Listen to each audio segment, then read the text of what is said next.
வாங்க ஃப்ரெண்ட்ஸ், இன்றைக்கி வாழைக்காய் சௌ மொச்சக்கொட்டை போட்டு குழம்பு எப்படி பண்ணுறதுன்னு பார்க்கலாம் வாங்க. ஒரு கடாயில் 2 டேபிள் ஸ்பூன் ஆயில் ஆட் பண்ணிக்கோங்க. இப்போது ஒரு பெரிய வெங்காயம் அதில் சேர்த்துக்கோங்க.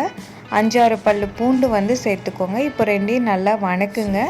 வெங்காயம் வதங்கினதுக்கப்புறமா 2 தக்காளி கட் பண்ணிவிட்டு அதையும் சேர்த்துக்கோங்க.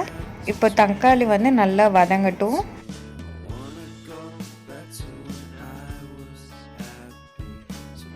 தக்காளி இப்போது நல்லா வதங்கிடுச்சு. இந்த ஸ்டேஜில் நம்ம கொஞ்சமாக கருவேப்பிலை சேர்த்துக்கோங்க. அரை மூடி தேங்காய் நான் துருவிட்டு இதில் சேர்த்துருக்கேன். அதையும் லைட்டாக அப்படியே வதக்குங்க மிதமான தீயில். இந்த ஸ்டேஜில் நம்ம ஸ்டவ் ஆஃப் பண்ணிடலாம். கடாயில் 3 டேபிள் ஸ்பூன் ஆயில் ஆட் பண்ணிக்கோங்க. இப்போது எண்ணெய் காஞ்சதும் கடுகு கொஞ்சம் சேர்த்துக்கோங்க. கடுகு பொரிஞ்சதும் கொஞ்சமாக வெந்தயம் சேர்த்துக்கோங்க. ஒரு கைப்பிடி அளவுக்கு வெங்காயம் கட் பண்ணிவிட்டு அதை சேர்த்துக்கோங்க. கருவேப்பிலை கொஞ்சம் சேர்த்துக்கோங்க. இப்போ எல்லாமே நல்லா வணக்குங்க. இப்போ மொச்சக்கொட்டை சேர்த்துக்கோங்க.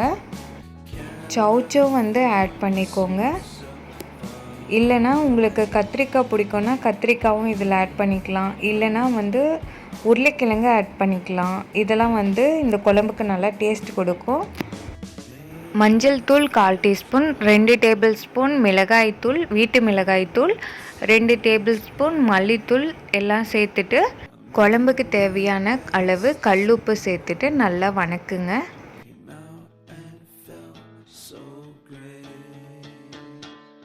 காய் வேகிற அளவுக்கு தண்ணி ஆட் பண்ணிக்கோங்க.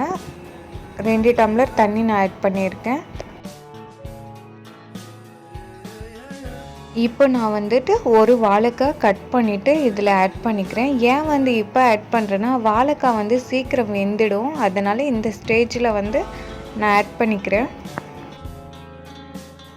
இந்த அளவுக்கு புளி எடுத்துக்கோங்க. வாஷ் பண்ணிவிட்டு தண்ணி ஊற்றி கொஞ்சம் நேரம் ஊற வச்சுட்டு கரைச்சிட்டு குழம்புல ஆட் பண்ணிக்கலாம். அந்த புளி கரைசலை நம்ம குழம்புல ஆட் பண்ணியாச்சு. கொஞ்ச நேரம் காயெல்லாம் நல்லா வேகட்டும். ஃபஸ்ட்டு நம்ம வெங்காயம் தக்காளி வதக்கி வச்சோம்ல, அது ஆறுனதுக்கப்புறமா மிக்ஸி ஜாரில் போட்டு அரைச்சிட்டு இப்போ குழம்புல ஆட் பண்ணிக்கலாம். கொஞ்சம் தண்ணியும் அதில் சேர்த்துட்டு அதையும் சேர்த்துக்கோங்க. பாருங்கள், இப்போ குழம்பு நல்லா கொதிக்குது. காய் மட்டும் வெந்துடுச்சான்னு பார்த்துட்டு நம்ம லாஸ்ட்டாக கொத்தமல்லி தழை மட்டும் ஆட் பண்ணிவிட்டு நம்ம ஸ்டவ் ஆஃப் பண்ணிடலாம். இந்த வீடியோ உங்களுக்கு பிடிச்சிருந்தால் லைக் பண்ணுங்கள், கமெண்ட் பண்ணுங்கள், மறக்காமல் சப்ஸ்கிரைப் பண்ணுங்கள். தேங்க்யூ.